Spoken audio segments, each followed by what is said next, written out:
You had 17 hours to save yourself. That's how long the people of Pompeii had between the first strange tremor and the moment the sky itself came down.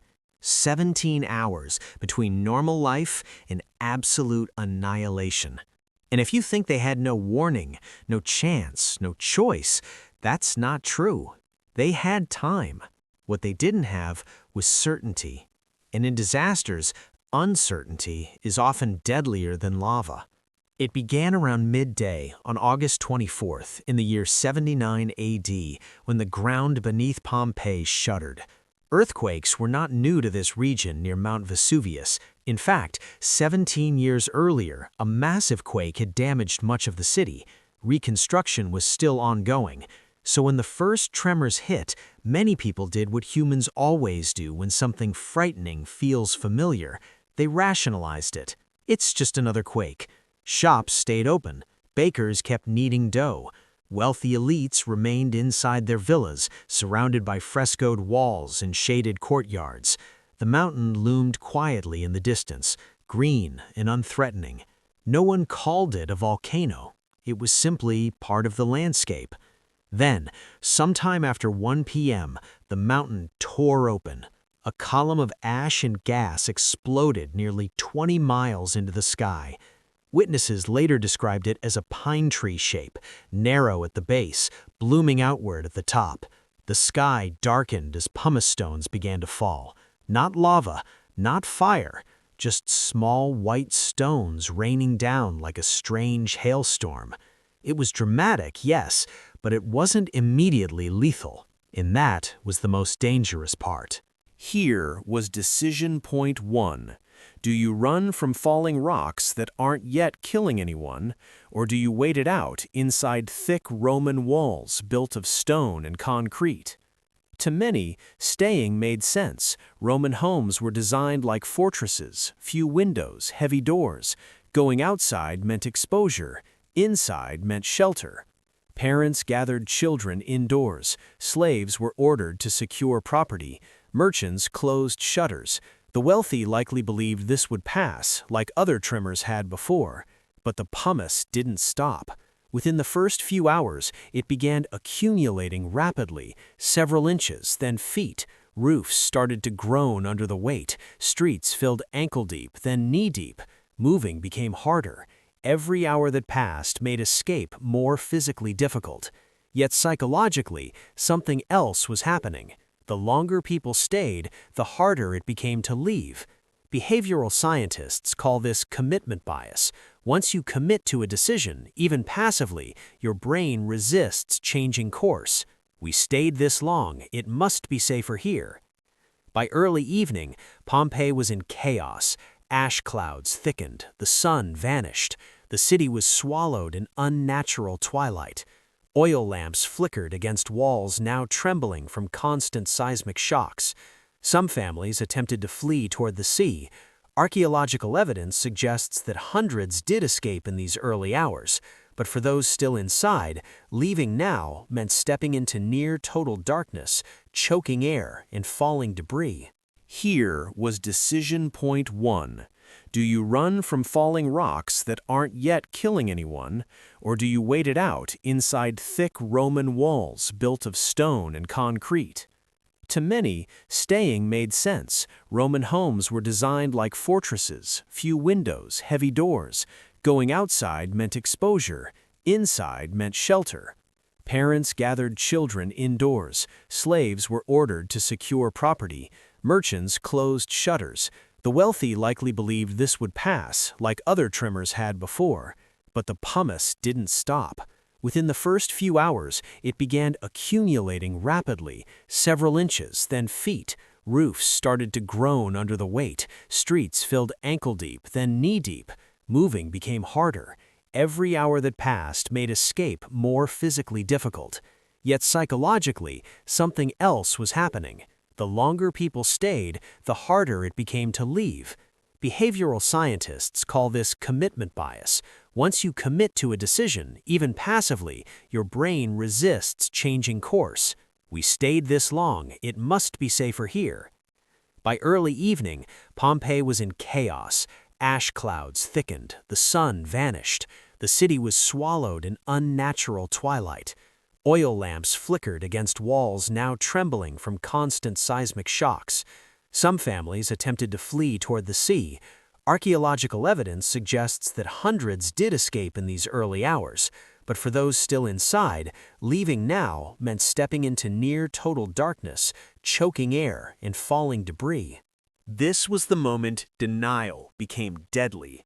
And yet, even now, survival was still possible. The eruption had not yet entered its most lethal phase. The pyroclastic surges, the superheated avalanches of gas and ash, had not yet swept through Pompeii. That would come later. For those still alive in the early hours of the morning, there remained a narrow window to escape. But escaping required information they did not have.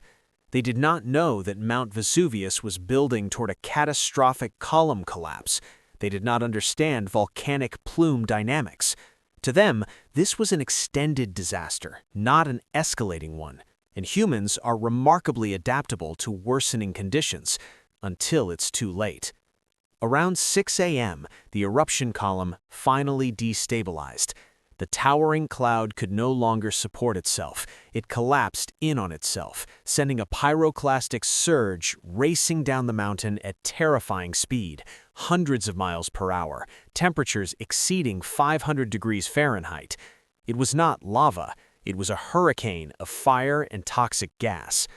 This was decision point 3. Except now, there was no decision left to make. The first surge reached the outskirts of Pompeii with explosive force. It blasted through streets, shattered doors, and penetrated homes instantly. Many victims show no signs of struggle. Studies of their remains suggest death occurred within seconds, thermal shock causing organs to fail almost instantly. In some cases, brain tissue vitrified, literally turning to glass under extreme heat. It was sudden, absolute, inescapable.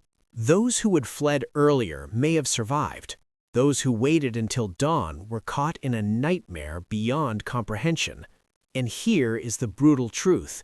If you were still inside the city at sunrise, your fate was likely sealed. But why did so many wait? Social hierarchy played a role. Enslaved people may not have had permission to leave. Some were physically locked inside storage rooms or chained. Others were responsible for guarding property. Wealthy elites may have believed their status or structures would protect them. There is evidence that some citizens tried to protect valuables rather than flee immediately. Rings, coins, silverware found clutched in skeletal hands. There is also the psychology of normalcy bias, the powerful tendency to underestimate disaster because it disrupts our belief that life is stable. Even as ash filled their lungs, many likely believed survival was probable. Humans struggle to comprehend exponential danger. We imagine tomorrow will resemble today. But Pompeii teaches a harsher lesson.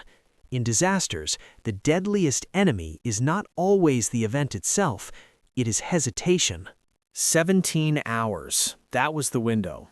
In those 17 hours, some escaped, many did not, and their final moments were not a dramatic battle against lava, but a suffocating, blinding darkness, followed by a wall of heat moving faster than thought. Today, when we walk through the preserved streets of Pompeii, we see frozen gestures, people curled on their sides, arms raised to shield faces, families pressed together.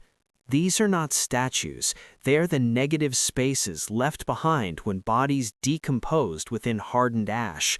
Plaster was poured into those voids centuries later, capturing their final positions in haunting detail. Each pose represents a choice, a moment, a calculation made with incomplete information. Would you have left at the first tremor, or told yourself it was nothing? Would you have abandoned your home as stones began to fall, or waited for clarity? Would you have risked the dark roads at midnight, or trusted your walls? It's easy to believe we would act decisively. Modern viewers like to imagine we would be among the early escapees, but history suggests otherwise. Even today, in hurricanes, wildfires, and floods, many people delay evacuation until it is dangerously late. We wait for official confirmation. We wait for neighbors to move first. We wait for proof. The people of Pompeii waited too, and when the final surge came, it erased the debate. What makes Pompeii so haunting is not just how they died, but how human their decisions were. They loved, they protected, they hesitated, they hoped.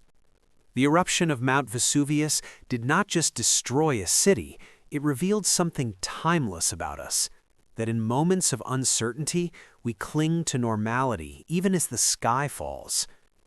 17 hours. That's all it took for an ordinary Roman afternoon to become one of history's most infamous catastrophes. Not because there was no warning, but because warning without certainty creates paralysis. And here's the uncomfortable question that lingers long after the ash settles. If you had been standing in Pompeii that day, watching white stones fall from a darkening sky, would you have recognized the point of no return? Or would you have stayed just a little longer? If this story changed the way you think about disaster and about your own decisions, make sure you're subscribed, because history doesn't just tell us what happened, it shows us who we are when it matters most.